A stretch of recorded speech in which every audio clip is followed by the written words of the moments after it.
Metro ದರ ಏರಿಕೆ ಬೆನ್ನಲ್ಲೇ ಒಂದಿಷ್ಟು ಪ್ರಯಾಣಿಕರು ಮೆಟ್ರೋವನ್ನು ಬಿಟ್ಟು ಆ BMTCಗಳ ಹತ್ರ ಮುಖ ಮಾಡ್ತಾ ಇದ್ದಾರೆ. ಅದರಲ್ಲೂ ಕೂಡ ಪ್ರಮುಖವಾಗಿ ದಿನನಿತ್ಯ ಓಡಾಡುವಂತಹ ವಿದ್ಯಾರ್ಥಿಗಳಾಗಿರಬಹುದು, ಕೆಲಸಕ್ಕೆ ಹೋಗುವಂತಹ ವ್ಯಕ್ತಿಗಳಾಗಿರಬಹುದು, ಇನ್ನಿಷ್ಟು ನಿತ್ಯ ಪ್ರಯಾಣಿಕರೇನಿದ್ದಾರೆ ಇವರೆಲ್ಲ ಕೂಡ ಮೆಟ್ರೋವನ್ನು ತ್ಯಜಿಸಿ ಈಗ BMTCಗಳತ್ತ ಮುಖವನ್ನು ಮಾಡ್ತಾ ಇರುವಂಥದ್ದು.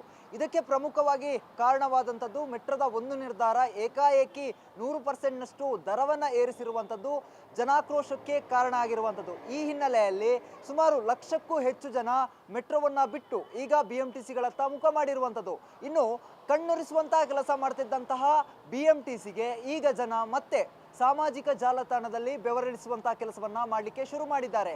AC ರೂಮ್ನಲ್ಲಿ ತಂಪಾಗಿ ಕೂತಿದ್ದಂತಹ ಅಧಿಕಾರಿಗಳ ಬೆವರನ್ನ ಜನ ಇಳಿಸ್ತಾ ಇದ್ದಾರೆ. ಯಾಕಂತ ಹೇಳಿದ್ರೆ BMTC ಹಾಗೆ ಮೆಟ್ರೋ ಪಾಸ್ಗಳನ್ನು ಕಂಪೇರ್ ಮಾಡಲಿಕ್ಕೆ ಶುರು ಮಾಡಿದ್ದಾರೆ. ಪ್ರಮುಖವಾಗಿ BMTC ಪಾಸ್ಗಳ ಬಗ್ಗೆ ಮಾತನಾಡುತ್ತಾ ಹೋಗೋದಾದ್ರೆ ಇದು ಒಂದು ರೀತಿಯಲ್ಲಿ ಜನರ ಅಚ್ಚುಮೆಚ್ಚಿನ ಪಾಸ್ ರೀತಿ ಕಾಣಿಸ್ತಾ ಇದೆ. ಅದೇ ರೀತಿಯಾಗಿ ಒಂದು ಕಡೆ BMTC ಪಾಸ್ ಜನರಿಗೆ ಸುಲಭವಾಗಿ ಸಿಗುವಂಥದ್ದು ಮತ್ತೆ ಕಮ್ಮಿ ಖರ್ಚಿನಲ್ಲಿ ಸಿಗುವಂತಹ ಕೆಲಸವನ್ನ ಕೂಡ ಮಾಡ್ತಾ ಇರುವಂಥದ್ದು.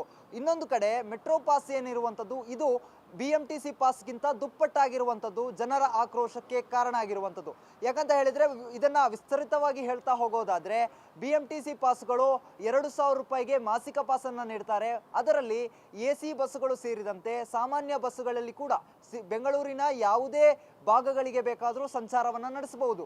AC ಬಸ್ಸುಗಳು ವಾಯುವಜ್ರ ಅಂತ ಹೇಳಿದ್ರೆ ಕೆಂಪೇಗೌಡ ಬಸ್ ನಿಲ್ದಾಣದಿಂದ ಅಂತಾರಾಷ್ಟ್ರೀಯ ವಿಮಾನ ನಿಲ್ದಾಣ ಏನಿದೆ ಅಲ್ಲಿಗೆ ಹೋಗುವ ಬಸ್ಸುಗಳನ್ನು ಹೊರತುಪಡಿಸಿ ಯಾವ ಬಸ್ಸಲ್ಲಿ ಬೇಕಾದರೂ 1 ತಿಂಗಳ ಪಾಸನ್ನು ಖರೀದಿ ಮಾಡಿದರೆ ಯಾವುದೇ ಬಸ್ನಲ್ಲೂ ಎಷ್ಟು ದಿವಸ ಬೇಕಾದರೂ ಅಂತ ಹೇಳಿದ್ರೆ ಎಷ್ಟು ಸಲ ಬೇಕಾದರೂ ಪ್ರಯಾಣವನ್ನು ಮಾಡಬಹುದು. ಆದರೆ ಮೆಟ್ರೋ ಪಾಸ್ಗಳು 5 ದಿನಗಳು ಮತ್ತೆ 3 ದಿನಗಳ ಪಾಸನ್ನು ನೀಡ್ತಾ ಇದ್ದಾರೆ. ಇದು ದುಬಾರಿ ಆಗ್ತಾ ಇದೆ. BMTC ಪಾಸ್ಗಳು 2,000 ರೂಪಾಯಿಗೆ 1 ತಿಂಗಳ ಪಾಸ್ ದೊರೆತರೆ ಇತ್ತ ಮೆಟ್ರೋ ಪಾಸ್ಗಳು 5 ದಿವಸಕ್ಕೆ 800 ರೂಪಾಯಿಗಳನ್ನು ನೀಡಬೇಕಾಗ್ತಾ ಇದೆ.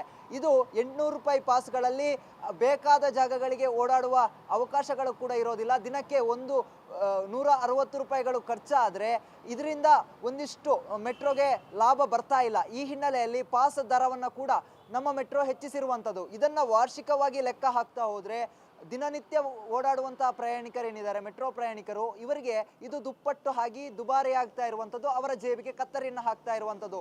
ಒಂದು ವಾರಕ್ಕೆ 800 ರೂಪಾಯಿ ಪಾಸನ್ನು ಖರೀದಿ ಮಾಡಿದರೆ ಅದರಲ್ಲಿ ಶನಿವಾರ ಭಾನುವಾರ ಹೊರತುಪಡಿಸಿ ಆ ಪಾಸ್ನಲ್ಲಿ 800 ರೂಪಾಯಿಗೆ ಖರೀದಿ ಮಾಡಿದರೆ 5 ದಿನಗಳ ಕಾಲ ಓಡಾಟವನ್ನು ನಡೆಸಬಹುದು.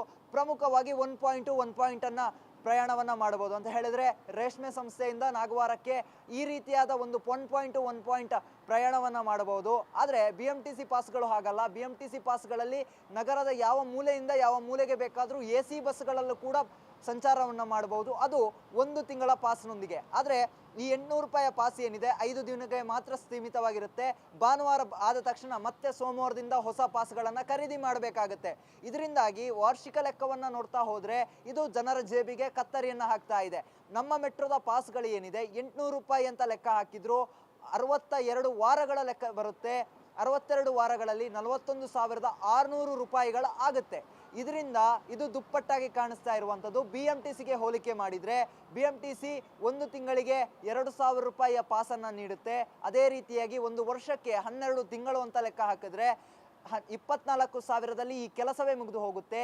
24,000 ಎಲ್ಲಿ 41,000 ಎಲ್ಲಿ ಅನ್ನೋದು ಜನರ ಪ್ರಶ್ನೆ ಆಗ್ತಾ ಇರುವಂಥದ್ದು. ಒಟ್ಟಿನಲ್ಲಿ ದರ ಏರಿಕೆ ಮಾಡಿ ಜನರಿಗೆ ಬಿಸಿ ಮುಟ್ಟಿಸಿದ್ದಂತಹ ನಮ್ಮ ಮೆಟ್ರೋಗೆ ಜನ ಈಗ ಬೆವರಿಳಿಸ್ತಿರೋದಂತೂ ನಿಜ. ಯಾಕಂತ ಹೇಳಿದ್ರೆ ಒಂದು ಕಡೆ ದರವನ್ನ ಏರಿಕೆ ಮಾಡಿದ್ದಾರೆ, ಮತ್ತೊಂದು ಕಡೆ ಪಾಸ್ನಲ್ಲಿ ಕಳ್ಳಾಟವನ್ನ ಆಡ್ತಾ ಇದ್ದಾರೆ.